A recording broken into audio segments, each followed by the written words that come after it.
This video is sponsored by Squarespace. Communication with your couples is the cornerstone of every wedding photography business and can make or break your business. Over my 12 years of being a wedding photographer, I've seen how your communication can give you better clients, help you book, and just overall give you a better experience in your business. So let's talk about some tips and areas to focus on to help you with your communication with your couples. The first and most important thing you need to do is define your communication preferences. This is mainly going to be the when and where of how you're going to communicate with your couples. It's 2026 now. We all know everything is extremely instant. Everybody wants it now. And because of that, you can find yourself totally just like obsessed in your business, contacting people and losing your whole life. And this is something that you don't want to do. Your business is supposed to work for you, not you for your business alone. So setting up how and when you're going to contact your couples is extremely important. You can easily do this on your contact page or just an FAQ page on your website, but you need to list out how you're going to communicate with your couples. So if you're open to text messaging, email, phone calls, you need to let them know that. Especially nowadays, we have Gen Z moving into marrying age. If they don't know if they can text you or not, that honestly is going to make a huge difference. And it's something you need to let them know on the website. On top of the where being your text or email, you need to also tell them how and how often. The worst thing you can do for your clients is text them back and let them think that you're going to be able to text them at all times, at all minutes, and get back to them quickly. Let them know how much time it usually takes to get back to couples. If you're the type of photographer who's going to drop everything for your couples, no matter what's going on, let them know that. Or let them know, it takes 30 minutes to an hour for a text reply, which I know is long, but again, we're running a business, we're talking to multiple people. Or I know the way AI is working nowadays, maybe you can have an AI chatbot that can answer like easy questions or something of that sort. But either way, you need to let your couples know how quickly you will be normally getting back to them. A great example of that is I don't do any work on Sundays. So I'm letting my couples know like, hey, get in touch with me, hit me up whenever, but do not expect a reply on Sunday. I'm not answering my emails. I'm not checking my text. Or something you should definitely do as a wedding photographer is let them know on the weekends you're probably going to be slower because that's when you do the majority of your work. You're not sitting in front of a computer or your phone. You're at actual weddings. This is the type of stuff, again, you're putting on your about page, your contact page, your FAQ page, and you're also reminding them inside of emails. Let them know this. Trust me, you have to do it. And then on top of the when and how often, you also need to let them know how late you'll actually respond. Now, again, a lot of you maybe are not married and have kids and have a whole life, but realistically, we all have lives. And that's something for you 20-some wedding photographers who are like, I can do everything and I can do it real fast. Like, that's great. But remember, again, you need a life, okay? So let your couples know, like, after 8 o'clock, 9 o'clock, I'm not responding to anything either. And another way you can do this as well is how you're actually responding to them. If you get an email at 10 p.m., 11 p.m., do not respond to it. Or if you're sitting down and you're in a night owl and you do a lot of your work at night, write the email and schedule it to go out the next morning. But do not answer it at midnight because then your couple's going to think, oh, cool, I can hit them up at midnight and they're going to respond and then they're going to start hitting you up at midnight all the time, which is something you're not going to want if you're like me and you go to sleep early or you have a wife and kids and there's just a lot going on. You know what I'm saying? So set your business working hours. Let them know what those hours are. Let them know how you're going to contact them, email, text, social media, so on and so forth. Let them know how often and how quickly you'll get back to them. And then also let them know your working hours. This is the most important thing you can do in your business. The next important thing, which is what I was just talking about, is defining your communication channels. Again, on your website, on your FAQ page, your about page, your contact page, let them know the best way to get in contact with you and how you're going to be doing that mainly. So if you're the type to jump into Instagram DMs and go through all your DMs and contact people that way, let them know. If you're doing everything through email and email threads through your CRM, let them know that's the best way of communicating.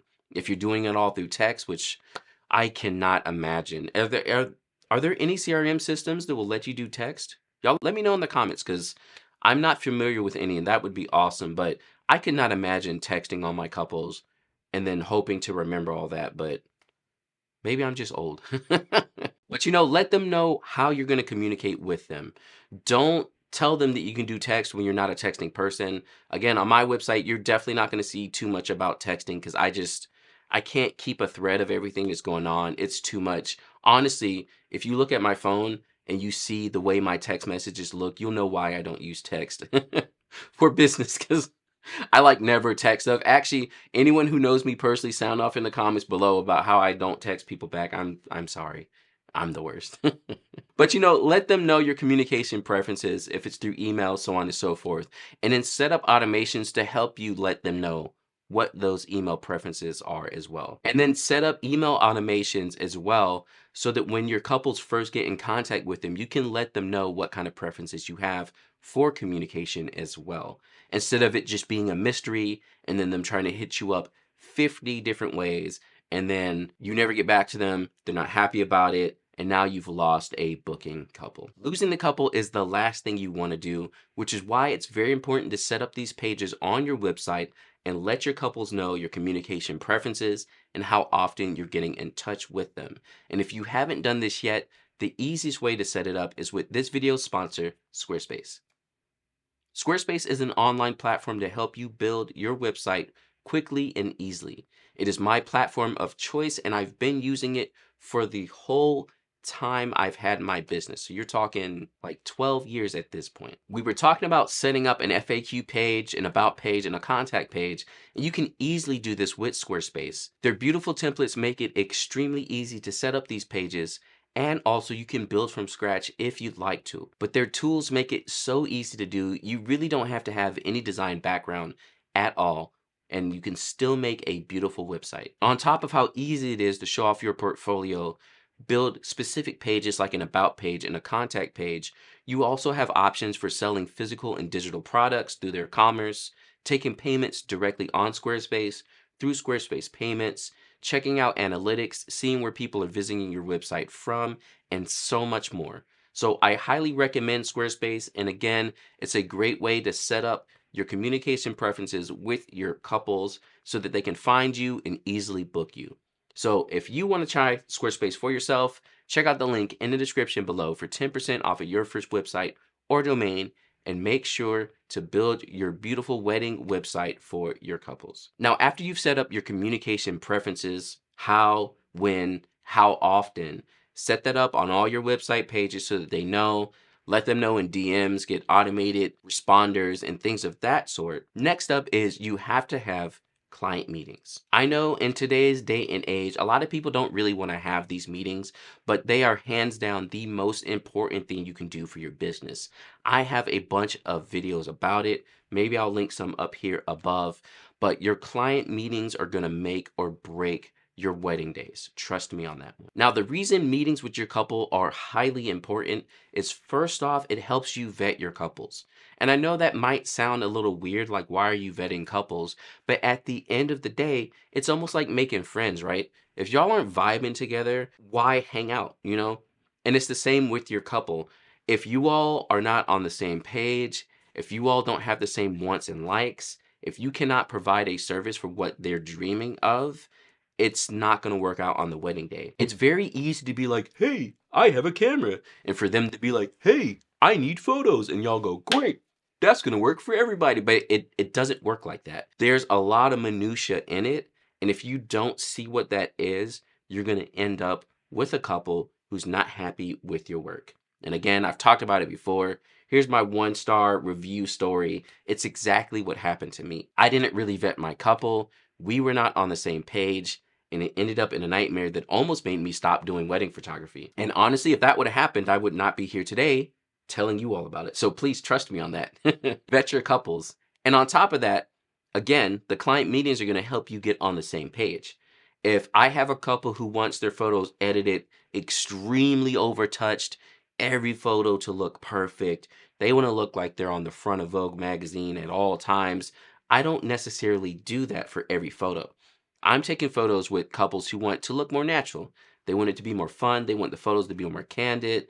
And when I'm talking to my couples, if they're like, hey, that's what I want, I can say, I don't really do that, but I know some other photographers who do. Let me send you their contact and we go on from there. So, vetting your couples, making sure there's no red flags, and making sure you all are on the same page is probably the most important part and why you always should have your client meetings. They don't need to be in person or anything of that sort. You can do Zoom. Nowadays, after 2020, most people are wanting to do Zoom meetings anyway. Pre 2020, I used to have in person meetings all the time, but again, you're doing it over Zoom, so it's fine. Get yourself a setup like this. I actually have a video about Zoom meetings, I'm pretty sure, which I'll leave up here above. If not, I'll make a new one if you all want to see it. Let me know in the comments below. But having a nice setup for your Zoom meetings makes a huge difference as well. It's kind of like your first impression.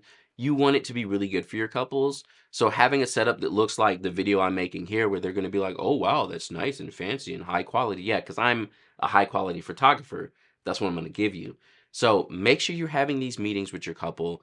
I know nowadays it may be easier to just be like, I could just text back and forth. It's whatever. But trust me, if y'all aren't vibing together, if they're looking for things that you don't provide, and y'all don't get to talk about that, either the wedding day itself is going to be the worst, or after the wedding day is going to be the worst, which is the thing you don't want. As a wedding photographer, because we're the last one out of all the vendors to deal with the couple for the longest, if they have issues with you after the wedding, I'm sorry.